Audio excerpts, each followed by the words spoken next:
Mirë se vini në Ditari në orës 13 në hapësirën në vim do të ndishni.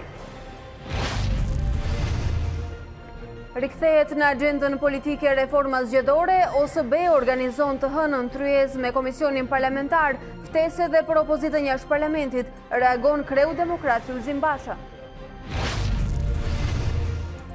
Komisioni hetimor për shkarkimin e Ilir Metës zgjat punimet me 2 muaj, ndërsa nuk munguan debatet. Deputeti Ali Madhi u shpreh se ky komision nuk duhet të ekzistonte pasi presidenti nuk ka kryer shkelje të rënda. Ndërkohë Manja bëri me dije se presidenti ka dorëzuar në komision informacionet sekrete për sulmet ndaj kuvendit në 8 qershor.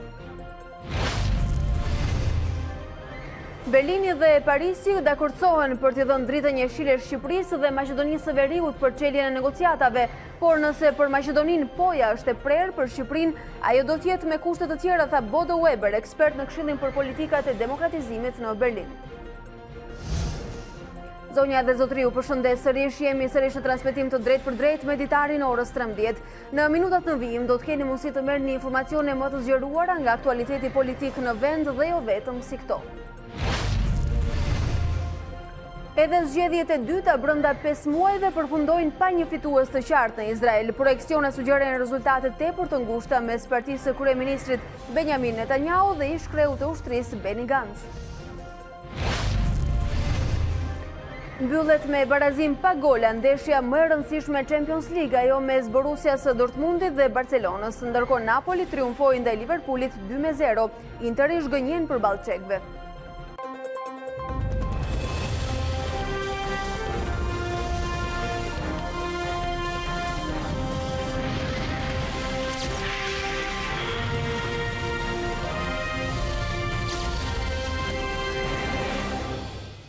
Në kohën kur integrimi mbetet kryefjale ditëve tona, është Këshilli Kombëtar i Integrimit i cili ka zhvilluar mbledhjen e radhë ditën e sotme, një mbledhje që po zhvillon edhe në momentin që ne flasim. Megjithatë, do të jetë kolegja, reporterja e CNN Marcela Karapanço, e cila ka ndjekur një pjesë të kësaj mbledhje dhe do të na raportojë për fokusin dhe diskutimet aty. Po Marcela. Përshëndetje Alva, Këshilli Kombëtar i Integrimit ka pasur në fokus të gjitha prioritetet që janë caktuar Shqipërisë për datën e 18 tetorit. Deri në këtë datë Shqipëria duhet ketë përmbushur detyrimet për të pasur mundësinë e një poje nga Brukseli. Megjithatë, si majoranca ashtu dhe opozita janë të pothuajse në një zë në këtë këshill, i cili vijon ende punimet dhe kanë kërkuar që të kërcohet pra javën e ardhshme të dilet me një rezolut të përbashkët nga Kuvendi i Shqipërisë për të miratuar dhe për të dërguar atë në Bruksel për të miratuar dhe kërkuar hapjen e negociatave me Shqipërinë. Në datën 17 dhe 18 tetor, kur do të jetë mbledhja e radhës së Këshillit të Ministrave të Jashtëm në Bruksel. Nga ana tjetër, zonja Hajdari ka kërkuar që të ketë më shumë angazhim dhe gjithë përfshirje nga palët politike, duke mos lënë pa përmendur edhe opozitën jashtëparlamentare dhe duke nënkuptuar që të gjithë duhet të kenë vëmendjen tek integrimi evropian, sidomos në kohën kur jemi vetëm 30 ditë larg vendimit të rëndësishëm të Brukselit. A ka problematika të evidentuara nga mbledhja e sotme ose të paktën nga faza dhe minutat e para kur është zhvilluar mbledhja e Këshillit Kombëtar sot, Marcela? Deri në këtë momente nuk ka pasur ndonjë problematik, apo vetëm ajo që është diskutuar ka qenë nga Sokol Dedja, zëvendës ministri i jashtëm, i cili ka shpalosur prioritetet për sa i përket administratës publike. Në fakt, ne sot prisnim që në këtë mbledhje të Këshillit Kombëtar Alba të ishin të pranishëm edhe zyrtarë të tjerë të institucioneve të pavarura, si zonja Arta Marku, kryeprokuroria pra e përkohshme, e cila nuk është paraqitur në këtë mbledhje të Këshillit Kombëtar të Integrimit, apo edhe zoti Shkëlqim Gana, i kreu i LDKPK-s, të cilët do të jepnin dhe ata qëndrimet e tyre për prioritetet dhe çështjet teknike që i përkasin shtetit ligjor dhe deklarimit të pasurive të zyrtarëve të lartë. Kujtojmë që nga Brukseli zyrtar, por edhe nga vendet ku po kërkohet lobim nga Shqipëria, është kërkuar që të ketë një luftë të madhe ndaj zyrtarëve të lartë të korruptuar, të vijnë ata përballë drejtësisë, por edhe për zyrtarë të tjerë të cilët kanë lidhje me krimin organizuar apo me organizatat kriminale. Të gjitha këto detaje në fakt kanë qenë të munguara sot në tryezën e këtij Këshilli Kombëtar të Integrimit, pasi zyrtarët e institucioneve kryesore që do të raportonin për këtë çështje teknike nuk janë paraqitur. Marcela, unë të falenderoj për informacione që si ke siguruar dhe ndarë me ne deri në këto momente. Do të kesh komunikime të tjera bashkë në përfundim të kësaj mbledhje sot. Është momenti për të rilidhur me një komunikim tjetër të drejt për drejt me reporterën tjetër të CNN Klementina Senkullari. Ndërkohë, Klementina do të na flas për një iniciativë të ditës e cila ka marrë edhe vëmendjen e orëve të para të kësaj paradite. Është iniciativa e misionit të OSB-s në agjendën e ditës së politikës rikthehet tashmë reforma zgjedhore.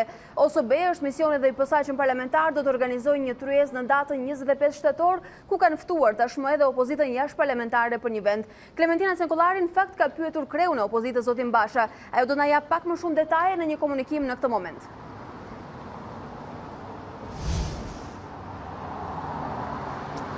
Po Alba, është një nismë e misionit të OSB-s në vendin tonë dhe komisionit të posaçëm parlamentar për reformën zgjedhore të kryesuar nga zonja Rudina Hedari dhe zoti Damian Gjiknuri, që sjell në vëmendje çështjen e reformës zgjedhore, tashmë një çështje e cila është kthyer gjithashtu në një kusht për zgjidhjen e krizës politike në vend dhe në këtë kuadër në datën 25 shtator në orën 9:30 është planifikuar që të zhvillohet një tryezë e gjerë me pjesëmarrjen e të gjithë aktorëve politik, duke përfshirë këtu edhe opozitën jashtë kuvendit, pra Partinë Demokratike.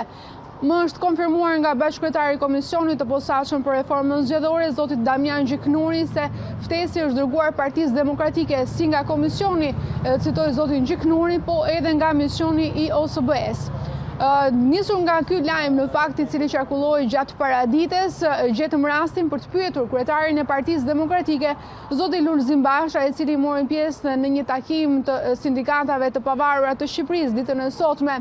Zoti Lulzim Basha, ashtu në fakt sikurse ishte informuar dhe më herët A2 CNN, tha se në adresë të Partisë Demokratike ende nuk ka mbërritur një ftesë nga ana e komisionit apo misionit të OSB-s për pjesëmarrje në këtë tryezë. Me njëherë sa po të kemi këtë ftesë ta zoti Lulzim Basha, do të shqyrtojmë mundësinë dhe do të marrim një vendim nëse do të jemi apo jo prezent. Zoti Lulzim Basha ju rikthye edhe një herë asaj që e ka deklaruar dhe më herët, se për Partinë Demokratike reforma zgjedhore është në krye të prioriteteve të saj.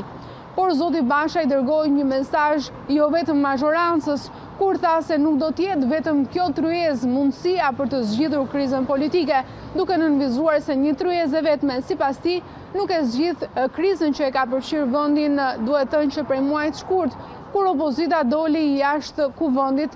Nga ana tjetër, çështja e reformës zgjedhore është diskutuar së tepërmi gjatë ditëve të fundit në kuadër edhe të vendimarrjes së Brukselit për hapjen e negociatave, por kujtojmë që ishte edhe një nga detyrat e shtëpisë, nëse mund të themi kështu, që u la edhe nga zyrtari i Departamentit të Shtetit që ka zhvilluar gjatë muajit të kaluar një vizitë në vendin tonë. Dhe fill pas kësaj pra u reflektua edhe në qëndrimin e Partisë Demokratike që e vendosi këtë reformë në krye të prioriteteve të saj dhe me gjas do të bëhet publike edhe propozimet konkrete në ditët në vijim. Kush ju tha që ka tryezë?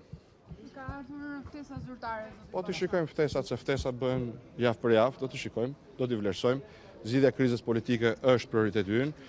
Natyrisht jemi të angazhuar edhe për reformën zgjedhore, por askush mos ketë iluzione se zgjidhja e krizës politike ka shumë më shumë se sa një tryezë tjetër. Faleminderit.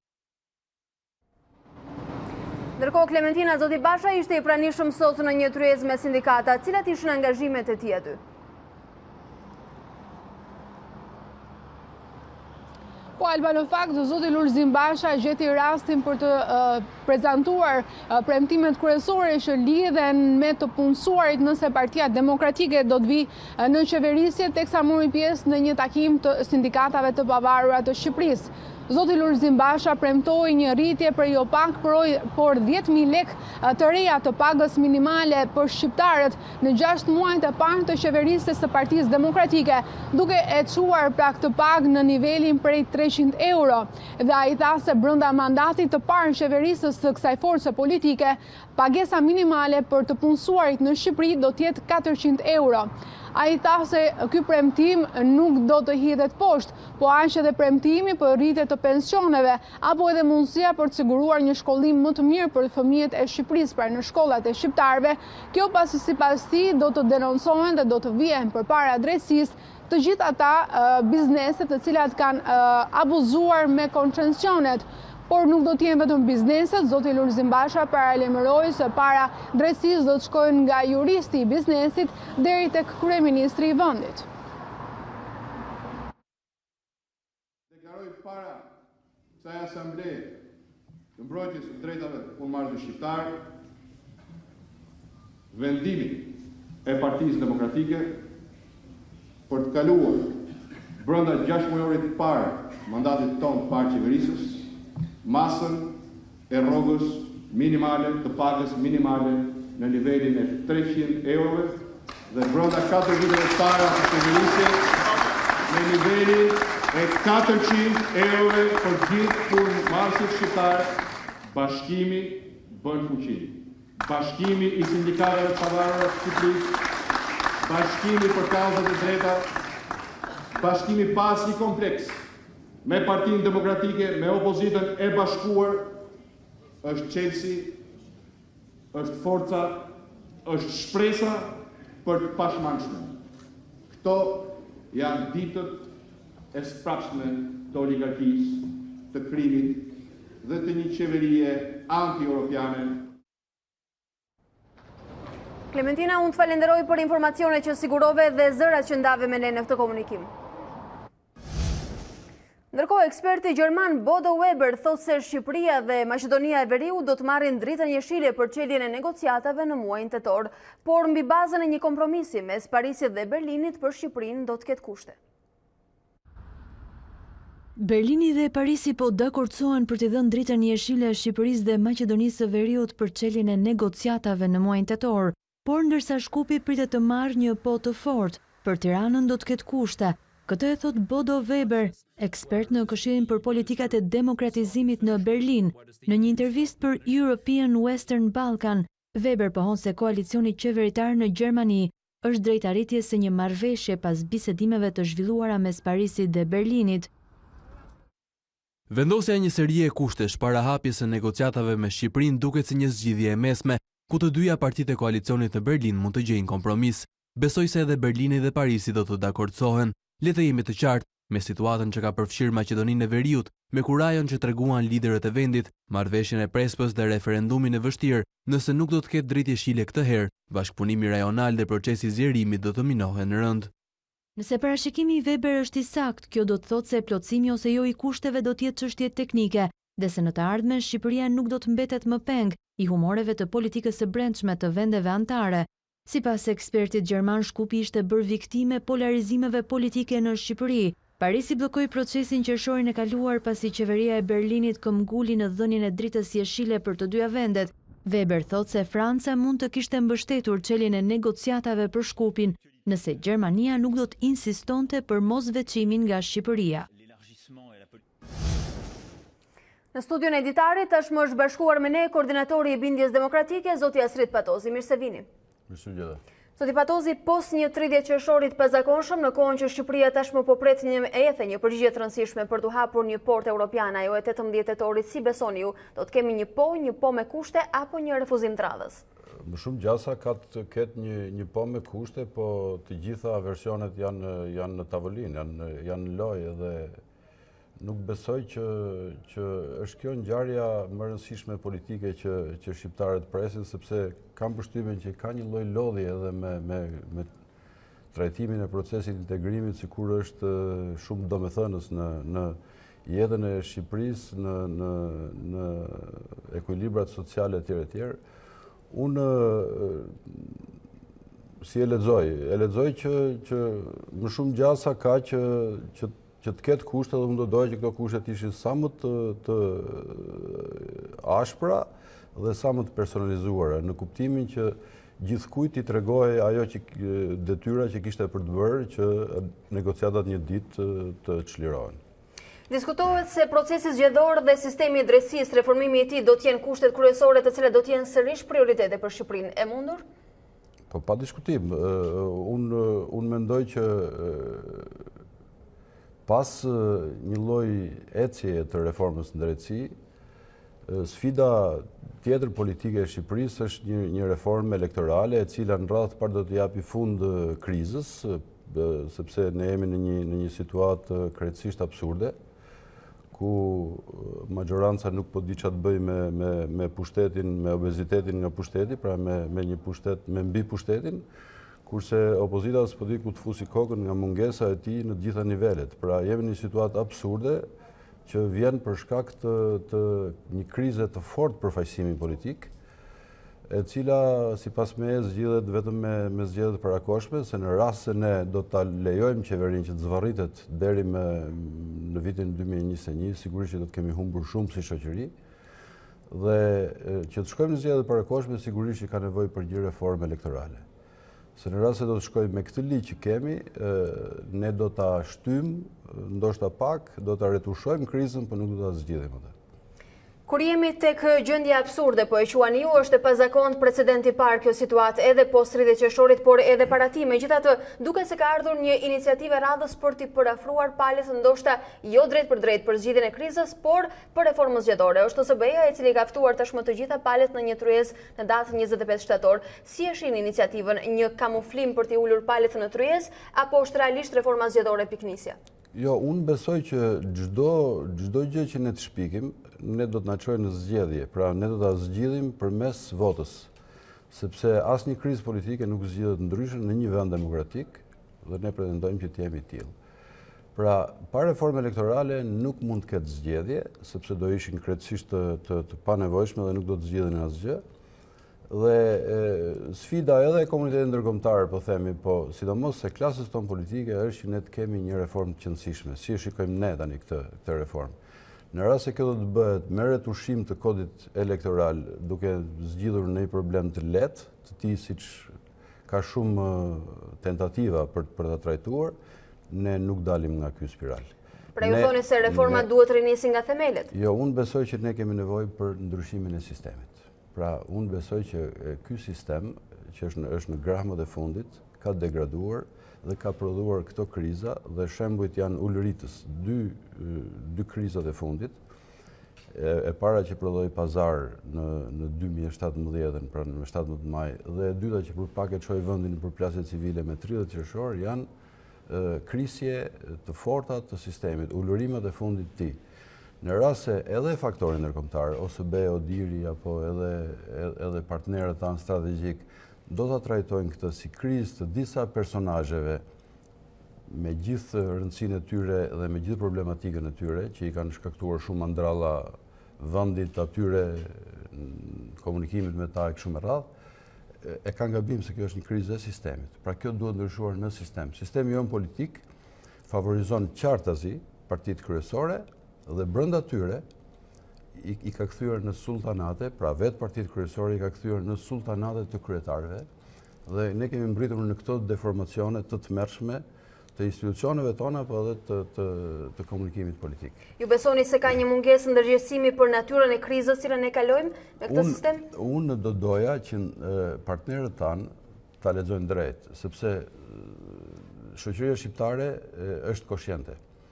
Palët kryesore, pra forcat kryesore politike rezistojnë, dhe deklaratat e tyre të fundit unë i kam parë me shqetësim. A do të arrin ta gjejnë vullnetin për të kontribuar në këtë tryezë? Partitë tona kryesore që janë përgjegjëse për situatën dhe për degradimin dhe aplikimin e keq të sistemit, sepse ne mirë që kemi një sistem jo të mirë, po e aplikojmë edhe keq, i nxjerrim fundin atij.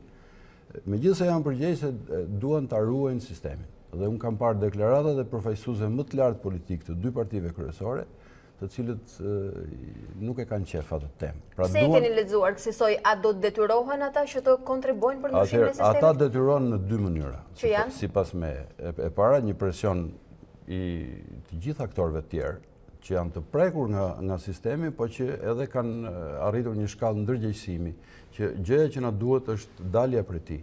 Ne duhet të çlirojmë listat nga kryetarokracia, listat e ashtu do të çlirojmë partitë nga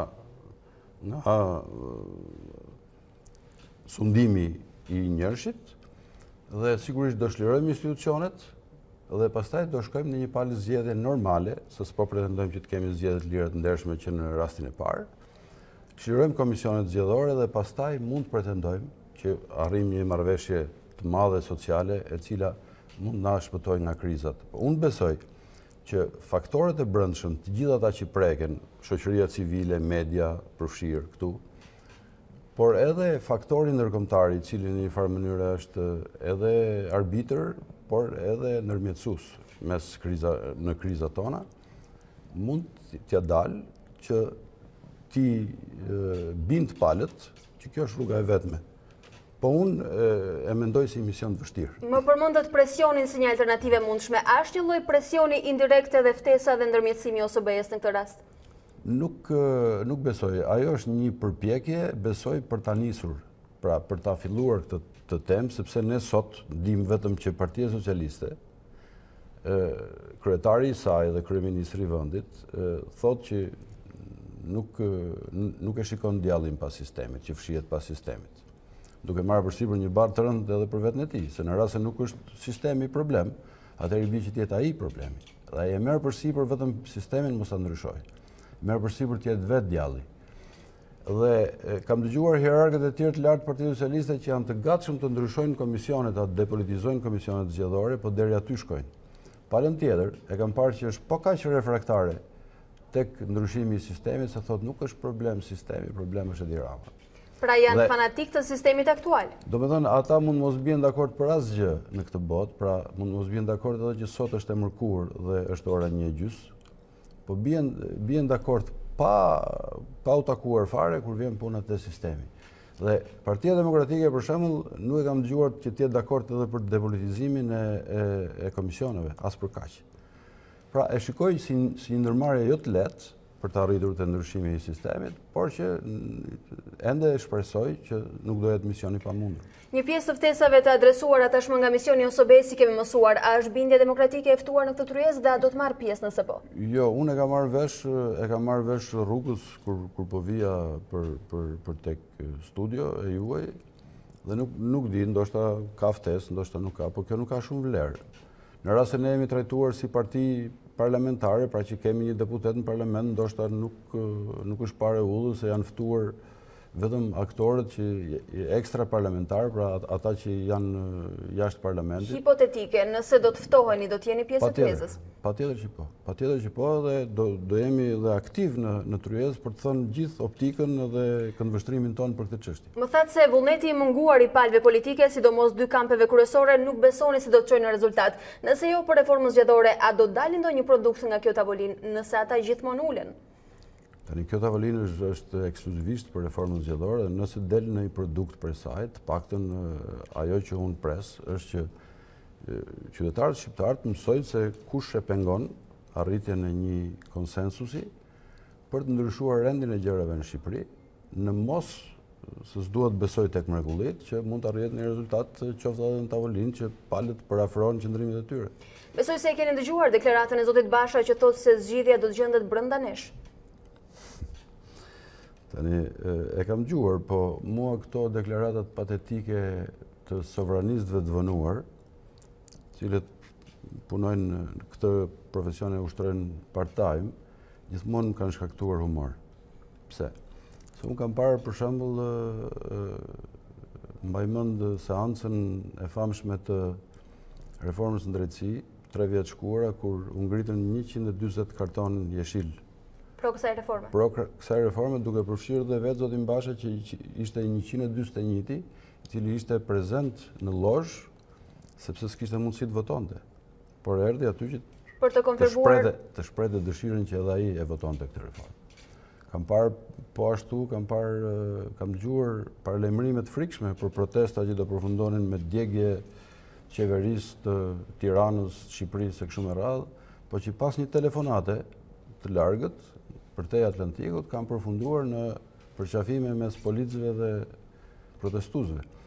Pra duhet të them që po zgjidhja së brendshme? Atëherë ne kemi nevojë, sidomos tani, për partnerët tanë strategjik. Ne në fakt, sipas meje, kemi nevojë të përhershme. Por sidomos në kohë krizash, ne kemi nevojë ulëritse për ta, dhe historia jonë e këtyre 30 vjetëve e ka treguar në 1000 shembuj. Pra, kur ata kanë humbur pak vëmendjen ndaj Shqipërisë, apo ndaj klasës tonë politike, apo ndaj udhëheqjes tonë politike, ne gjithmonë kemi rënë në gabime të tmerrshme, siç ishin edhe krizat e fundit, pra pazari i para 2 vjetëve dhe kriza e zgjedhjeve 30 qershorit. Ndaj mendoj që roli i tyre është i pazëvendësueshëm dhe i domosdoshëm.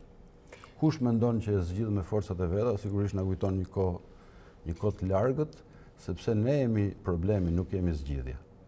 Problemin e kemi shkaktuar ne dhe vetëm ne, kemi ekskluzivitet për këtë gjë. Dhe ju po thoni se jemi të paaftë për ta zgjidhur vetë. Po jemi të paaftë përderisa e çojmë veten që gjysma ka ikë nga parlamenti, gjysma tjetër nuk di çfarë të bëj me atë pushtet që i Zoti Patozi, unë besoj se e keni ndjekur me koherencë edhe çdo hap dhe zhvillimet e fundit që vijnë edhe nga boshti opozitar jashtë parlamentar gjithmonë, Fronti i Bashkuar i Opozitës.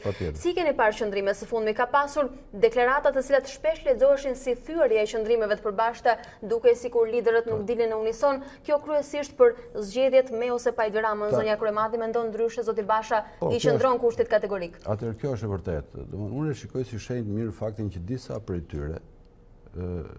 prej tyre kanë hequr dorë nga kushti absurd, sipas nesh të paktën, dhe ne kemi shprehur edhe me vendim politik se ne u futëm në zgjedhje, kanë hequr dorë nga kushti që nuk shkojnë më në zgjedhje pa Edi Ramën.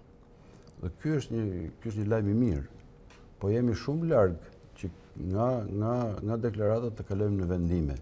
Dhe unë them që do rrjedhin shumë kohra që të mbërrim të një vendimi të tillë, cilin ne do ta mirëprisnim. Sigurisht që mua nuk më bëhet qefi, pra nuk më vjen mirë të shikoj kaotizëm tek opozita, sepse unë e konsideroj veten, ne e konsiderojmë veten si një faktor opozitar. Pra ne do donim që opozita të ishte e bashkuar në idenë e zgjedhjeve të parakoshme, e cila me apo pa Edi Ramën duhen bërë në Shqipëri, në rast se nuk duhen zvarriteni. Në qoftë se dikush do ta fusi prap këtë debat në rrafshin e preteksteve apo alibive të tipit duhen bërë edhe këto zgjedhje dhe ato, po të quhet ky, po tiki ai, po të bëhet në zgjedhje Federatës Futbollit, po edhe të kampionatit mundjes, sigurisht që kjo nuk zgjedhet, ky debat mund të zgjasë 100 vjet, po zgjedhjet vijnë shpejt. Unë do doja që i gjithë kampi opozitar, pra kush e ndjen veten opozit, të jetë i bashkuar drejt qëllimit të zgjedhjeve të parakoshme sa më shpejt që të jetë mundur, me një reformë të qëndrueshme elektorale. Kur jemi tek ndjesia, edhe ju më thatë se ndjeni pjesë e kampit opozitar. Nëse do kishit një ftesë, unë jam, nuk është çështje ndjesie, nëse do kishit një ftesë nga zoti Basha, do e pranonit të bëheshit pjesë e këtij fronti? Zyrtarisht, sepse ata janë fronti opozitar, zoti Basha me aleatët. Unë gjithmonë kam refuzuar që t'jap përgjigje për ngjarje që nuk ka ndodhur, pra për situata hipotetike. Dhe nuk kam pse e prish këtë rregull tani. Unë jam në krah të çdo faktori opozitar, ku sigurisht përfshihet edhe Partia Demokratike, që është, po themi, partia kryesore e opozitës, mjafton që të jemi bashkë në qëllimin final për të arrëzuar këtë qeveri me zgjedhje të parakoshme mundësisht dhe sipas disa standardeve të reja që të anashkalojmë këtë sistem të kalbur politik. Se të qoftë përgjigja juaj nuk e përjashton bashkëpunimin e mundshëm. Absolutisht, unë as nuk paragjykoj dhe as nuk refuzoj askënd në bashkëpunimin politik. Madje mund të them edhe këtë, që me çdo faktor opozitar është natyrale bashkëpunimi, i cili mund të bëhet edhe në distancë, mund të bëhet edhe në afërsi, nuk ka shumë vlerë. Po jam i gatshëm që të bashkëpunoj edhe me ndonjë forcë qeveritare, bile edhe me rilinjen vet, në rast se ajo është dakord për ndryshimin e sistemit, vetëm në këtë pikë. Ky është kushti kryesor i bindjes demokratike. Në rast se qeveria është dakord për ndryshimin e sistemit, sipas meje është lajm i mirë, pastaj sigurisht që ne kemi 1000 arsye tjera për të qenë opozit me qeverinë. Ndërkohë, një tjetër kapitull i rëndësishëm i cili ka bërë edhe zhurmë së fundmi me të drejtë është tashmë misioni për shkarkimin e presidentit Republikës. Si e keni parë pozicionimin e tij ndërkohë që mazhoranca po e vazhdon punën e saj për ta finalizuar? Unë e kam parë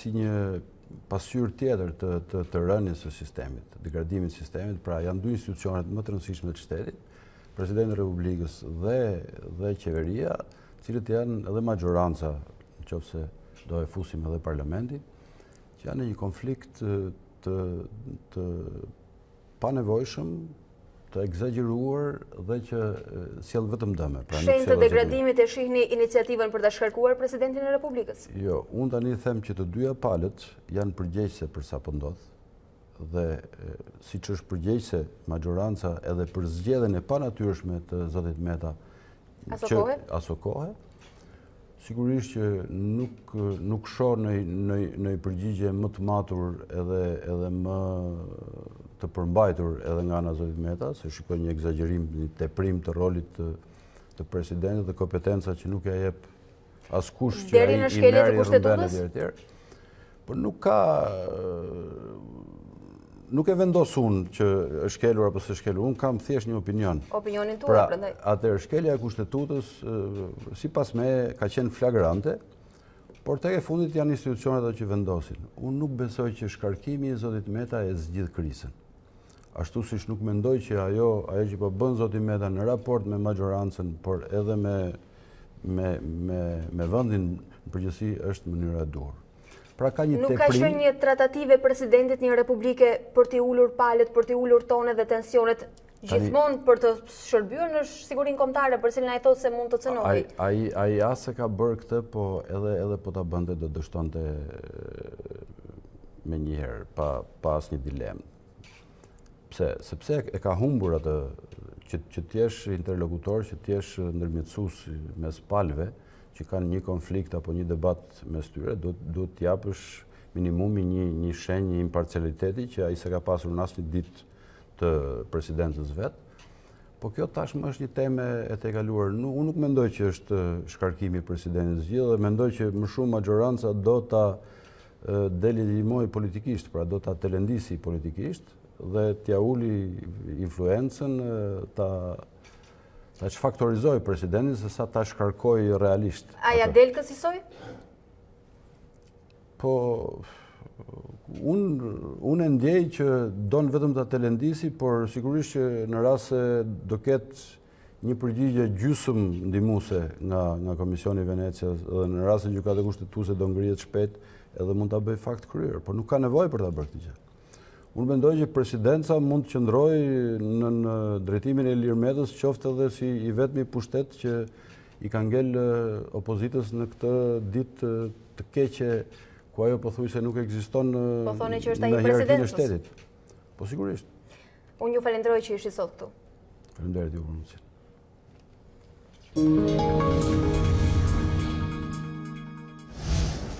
Ndërkohë, Komisioni Hetimor i ngritur nga majoranca për shkarkimin e Ilir Metës miratoi zgjatjen e hetimeve me 2 muaj. Kreu i këtij komisioni, Ulsi Manja, bëri me dije se ka mbërritur pranë këtij institucioni dhe informacioni sekret i pretenduar nga presidenti Meta për tentativën për djegjen e kuvendit në 8 qershor. Ndërkohë, deputeti Ali Madhi u shpreh se ky komision nuk duhet të ekzistonte pasi presidenti nuk ka kryer shkelje të rënda. Unë në projekt vendim kam propozuar që zgjatja të jetë prej 2 muaj, a fakti i kërkuar është në funksion të përmbydjes së gjithë veprimtarisë komisionit hetimor. Unë gjykoj që ky komision nuk duhet të ekzistojë sepse nuk ka elementet e duhur për të ndjekur një procedurë ndaj hetimit të presidentit, sepse nuk kemi shkelje të rënda. Ne kemi thirrur presidentin e Republikës në një seancë dëgjimore apo jo.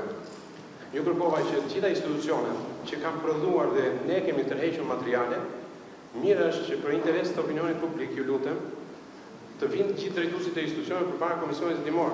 Ndryshe, ju i trajtoni njerëzit, më falni mbaroj po kemi kohë. Ndryshe, ju i trajtoni njerëzit politikisht. Juve ju drejtoheni njerëzve me mënyrën e diskriminimit. Sipas planit hetimi që kemi të vërsuar gjithë bashkërisht, do të ketë një seancë dëgjimore për ta shqyrtuar dhe administruar atë dokumentacion. Nëse do na lind nevoja pas asaj seance që duhen thirrur edhe drejtues të këtyre institucioneve që i kanë prodhuar ato dokumenta, patjetër që do shpreh. I jam drejtuar presidentit Republikës me një kërkesë për të vënë në dispozicion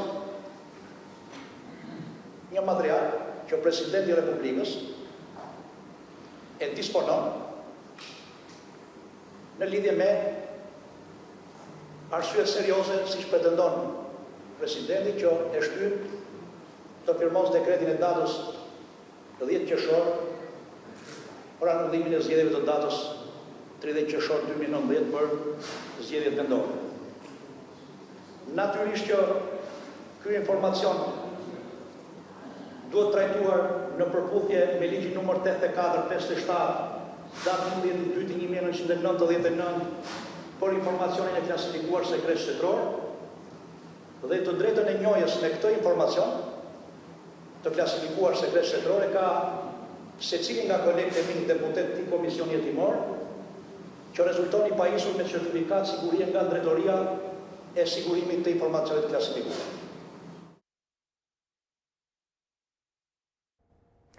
Kryetari i Bashkisë Vaut Dejes, Mark Babani, ka dorëzuar shenjat e gishtave në prokurori dhe po përgatit mbrojtjen ndaj akuzave të ngritura kundër tij nga Partia Demokratike. Ndërkohë, Erdian Saljani, juristi i Partisë Socialiste, do të jetë avokati i tij mbrojtës, por për strategjinë e tij mbrojtëse, Babani duhet të jetë konsultuar para ditën e kësaj të mërkure edhe me Besan Hasanin, prokuroren e shkarkuar nga vetingu dhe që çështjen e saj e ka ankimuar në Strasburg. Kryebashkiaku i Vaut Dejes akuzohet nga PD se është arrestuar në Itali për vjedhjen e makinave në Siçili, ndërsa për Adu Sienena ju shpreh se do të ndjek rrugën ligjore duke nisur nga dhënia e gjurmëve të gishtrimve.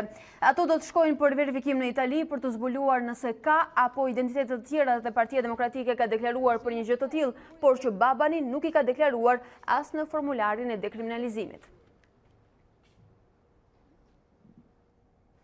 Ndërkohë, sekretari i përgjithshëm i Partisë Demokratike, Gazmend Bardhi, i cili ka denoncuar deri më tani 3 raste kryebashkiakësh socialist si subjekte të dekriminalizimit, ka paralajmëruar një konferencë për median, ndërsa mbrëm Bardhi deklaroi se gjykata e Aninës konfirmoi të gjitha denoncimet e tyre se Agim Kajmaku, kryebashkiak i Vorrës, ishte në kërkim nga drejtësia greke pasi është arrestuar në janar të vitit 2003 me emrin Jorgo Toto dhe ai kishte fshehur këtë fakt në formularin e dekriminalizimit. Seancat gjyqësore për Jorgo Toto e Bashkisë së Vorrës të zhvilluara në Janin për 4 ditë u japin fund zvarritjeve të prokurorisë për zbulimin e identitetit të kandidatit e Edi Ramës, thot Bardhi. Por sipas tij, megjithse u dha kohë të sigurojë që nuk futet në burg në Greqi, duke e mbyllur atje çështjen, Agim Kajmaku ka punë me ligjin shqiptar. Duke e fshehur arrestimin në Greqi, një vend i Bashkimit Evropian, Kajmaku duhet të shkarkohet nga detyra dhe të vihen menjëherë prangat për shkeljen flagrante të ligjit të dekriminalizimit dhe mashtrimin e qytetarëve shqiptar, thekson sekretari i përgjithshëm demokrat.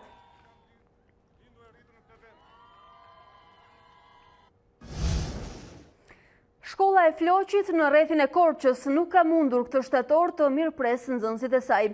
Vendin e tyre e kanë zënë prej 4 muajsh banorët, shtëpitë të cilëve u shkatruan nga tërmeti rënë në 1 qershor. Fëmijët janë dërguar në një shkollë tjetër 5 kilometra larg dhe ky fakt ka shqetësuar prindrit. Ndërsa të gjithë oborret e shkollave gumëzhin nga zërat e nxënësve, ajo e Floqit është në heshte këtë fillim viti shkollor.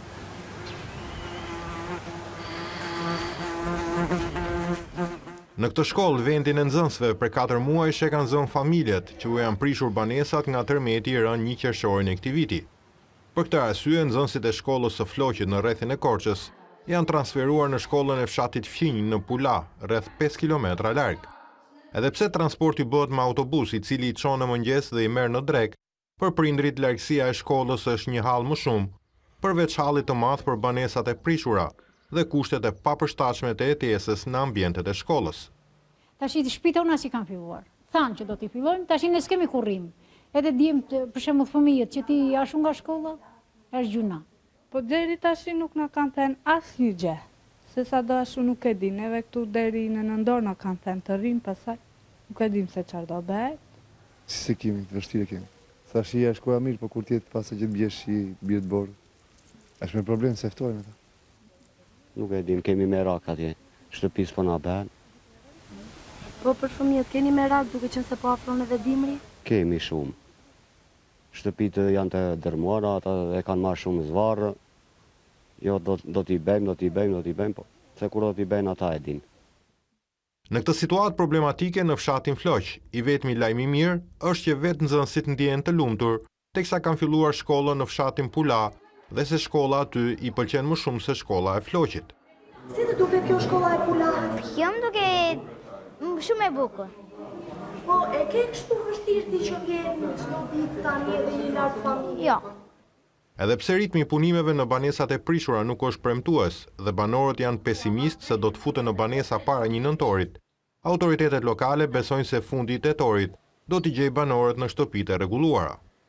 Në Floq kanë filluar masivisht punimet për ndërtimin e shtëpive të reja dhe rekonstruksionin e një pjese të shtëpive ekzistuese dhe ne shpresojmë që brenda mezit të muajit tetor të kemi mundësi që ambientet e shkollës të boshatisen.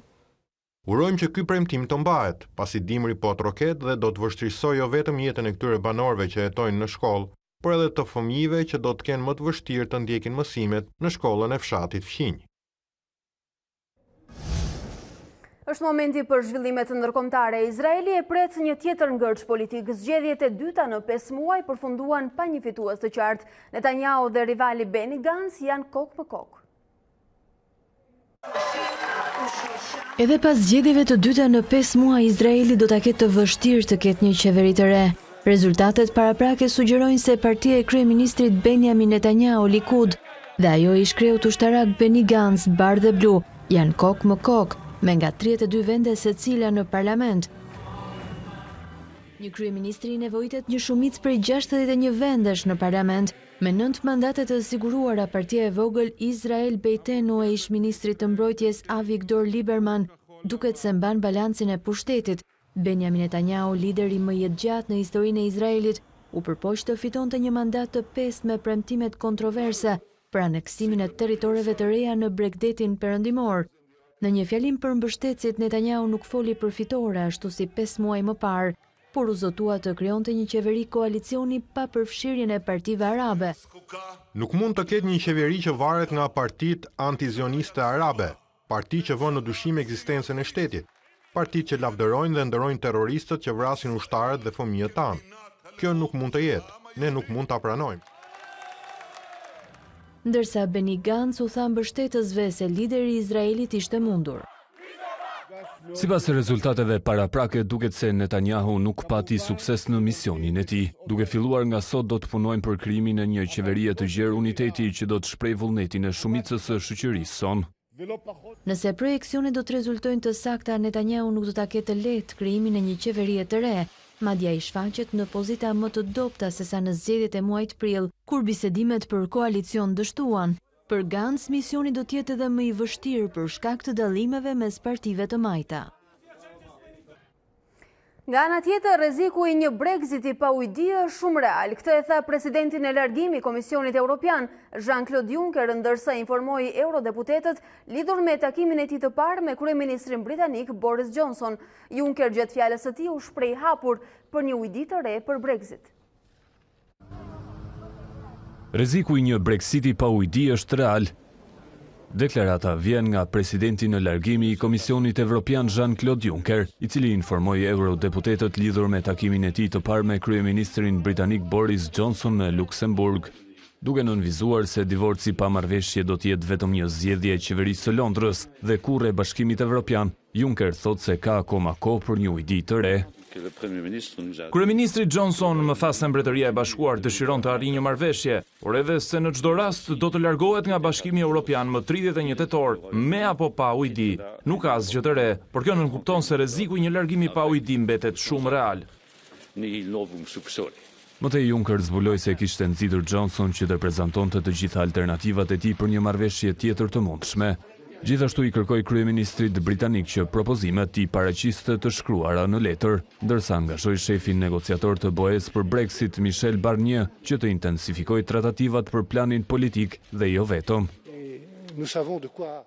Ne jemi të vetëdijshëm lidhur me Brexitin pa ujdi dhe i këshilloj të gjithë që të mos i nënvlerësojnë pasojat, kryesisht Britania e Madhe, por edhe ne. Ndërkohë Juncker dhe Barnier kanë bërë me dije edhe një herë se sistemi kufitar irlandez, jashtë quajturi backstop, duhet të jetë në qendër të çdo marrëveshje tjetër për Brexit, por lufta kryesore e Johnson është që kjo pikë të eliminohet nga ujdia aktuale. Ndërsa spanjollët do të drejtohen sërish kutive të votimit më 10 dhjetor për zgjedhjet e reja parlamentare. Vendimi erdhi pasi socialistët e kryeministrit Pedro Sánchez dështuan në arritjen e një koalicioni qeverisës. 4 muaj pas fitores së zgjedhjeve të fundit. Sanchez akuzoi partinë e Rodemos duke thënë se bllokoi negociatat, por 3 parti të tjera drejtuan gishtin kundër kryetarit të socialistëve dhe pretendojnë se ai dëshironte vetëm zgjedhje të reja që prej fillimit të bisedimeve. Kjo që po ndodh në Spanjë është një rast i paprecedent në Europë për shkak të dështimit të klasës politike. Këto do të jenë zgjedhjet e dyta parlamentare në 7 muaj dhe të katërtat në 4 vite.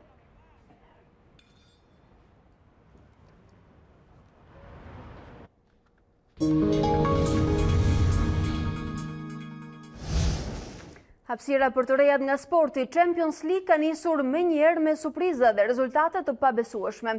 Kampionët e Europës, Liverpool u mposhtë në Itali nga Napoli, i cili tashmë synon jo vetëm kualifikimin, por edhe vendin e parë. Mertens dhe Llorente ishin autorët e golave në një mbrëmje ku spikatën edhe pritjet spektakolare të portierëve. Barcelona vuajtje edhe për pak mund të kishte dalë pa pikë nga Gjermania, takimi përballë Dortmundit u mbyll me rjeta të paprekura, me Verdezin që shpërdorua një mundësi të artë nga pika e bardhë. Inter zhgënjeu gjithashtu përballë Slavias së Pragës, duke barazuar 1-1 në San Siro. Zikaltrit më sakt shmangën humbje në minutën e 93 me anë të Barelas, ndërkohë ndëshkuan nga një ish-lojtar i Skënderbeut, Petr Slanka. Në ato që konsiderohej si takimi me më shumë shanse për të marrë 3 pikë, Inter gaboi, duke komplikuar ende pa nisur mirë kualifikimin. Napoli mund të fitoj Championsin, kështu shpreh në përfundim të ndeshjes trajneri Jurgen Klopp, i cili përgëzoi kundërshtarin për fitoren, por kundërshtoi penalltinë akorduar në favor të tyre. Ancelotti nga ana tjetër qëndron me këmbë në tokë, teksa mendon fillimisht për kualifikimin në raundin tjetër. We have to accept the result and do that. Ky Napoli mund të fitoj Championsin, ka një plan të qartë loje dhe lojtar të rëndësishëm. Nuk është e domosdoshme të jesh më i miri për të fituar në Europë, por e rëndësishme është të jesh më i forti në momentin e duhur. Sikur se ishim edhe në sezonin e kaluar, për mua nuk ishte 11 metrësh. Nuk mund të vërshëllesh kur lojtari hidhet ende pa patur kontakt. Gjithsesi nuk mund të ndryshojmë gjërat, po luajmë më mirë se një vit më parë. Uroj që ky rezultat të mos jetë vendimtar për klasifikimin final. I'm pretty sure. Të them të drejtën, nuk e pash faulin në zonë dhe nuk dua të flas për këtë. Nëse Klopp mendon se ne mund të fitojmë Champions, unë e falenderoj shumë, pasi është një trajner që e njeh futbollin. Kemi ende shumë rrugë për të bërë. Qëllimi primar është të kalojmë grupet. Jemi në kursinë e duhur. Pasi një vit më parë barazuam 0-0 në takimin e parë ndaj Liverpool. Këtë herë fituam dhe kjo është pozitive.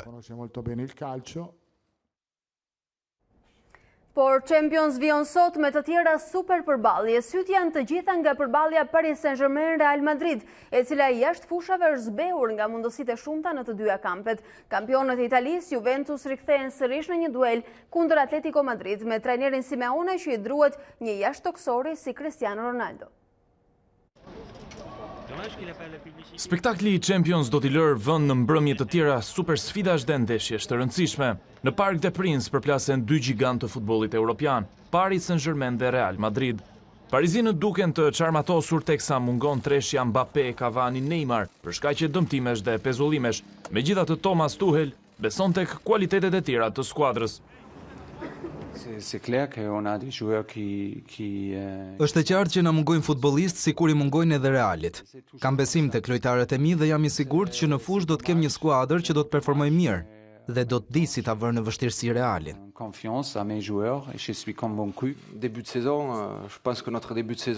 S'është kurrë e lehtë të luash në Paris, sidomos përpara tifozëve parizien. E dim që ata do të kenë disa mungesa të rëndësishme, por presim një ndeshje të vështirë, ku duhet të bëjmë sa më pak gabime dhe të vrapojmë shumë në mënyrë që të fitojmë. Në fushë zbresin edhe Juventus dhe Atletico Madrid, 2 skuadra të tjera favorite për trofeun. Dueli spektakolar i edicionit të kaluar duket se do të vazhdojë sot në Wanda Metropolitano, me trajnerin Simeone që kërkon të neutralizojë makthin me emrin Ronaldo dhe trajnerin Maurizio Sarri që vlerëson kualitetet e spanjollëve. Ronaldo është një bish në fush.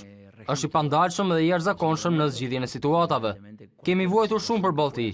Jemi të vetëdijshëm për rëndësinë e kësaj sfide. Për momentin futbolli italian në terma të përgjithshëm nuk mund të konsiderohet favorit në Europë. Atletico ka lojtar të jashtëzakonshëm dhe ka afruar të tjerë futbollistë tepër cilësor. Do të jetë e vështirë t'i mundim. Ndër takimet e tjera të sotme, nën petkun e Ligës së Kampionëve, do të luajë edhe një futbollist i përfaqësuese si Berat Gjimshiti që sfidon Dinamon e Zagrebit me italianët e Atalantës. Ne rishohim dhe njëherë zhvillimet kryesore të këtij ditari. Berlini dhe Parisi dakordsohen për t'i dhënë dritën jeshile Shqipërisë dhe Maqedonisë së Veriut për çeljen e negociatave, por nëse për Maqedoninë poja është e prerë, për Shqipërinë ajo do të jetë me kushte, tha Bodo Weber, ekspert në Këshillin për Politikat Evropiane. Rikthehet në agjendën politike reforma zgjedhore, OSB organizon të hënën tryezë me Komisionin Parlamentar. Nëse edhe përpos opozitën do të ketë ftesë, reagon kreu demokrat Lulzim Basha, mos kini iluzione, zgjidhja e krisës do shumë më shumë se tryezën e radhës. Komisioni hetimor për shkarkimin e Ilir Metës gjatë punimet me 2 muaj, Ulsi Manja bëri me dije se presidenti ka dorëzuar informacione sekret për sulmet ndaj kuvendit në 8 qershor. Deputeti Ali Madhi u shpreh se komisioni nuk duhet ekzistojë pasi presidenti nuk ka kryer shkelje të rënda. Edhe zgjedhjet e dyta brenda 5 muajve përfundojnë pa një fitues të qartë në Izrael. Projekcione sugjerojnë rezultate tepër të ngushta mes partisë së kryeministrit Benjamin Netanyahu dhe ish kreu të ushtrisë Benny Gantz. Mbyllet në barazin Pagola ndeshja më e rëndësishme e Champions League. Ajo mes Borussia së Dortmundit dhe Barcelonës, ndërkohë Napoli triumfoi ndaj Liverpoolit 2-0. Interi zhgënjen përballë çekëve. Kjo ishte e gjitha e përgatitur nga redaksia A2 CNN për ditarin e orës 13. Unë ju falenderoj që në ndoqët dhe sot, bashkëndajemi këtu, ju vjoni që ndroni me A2 CNN.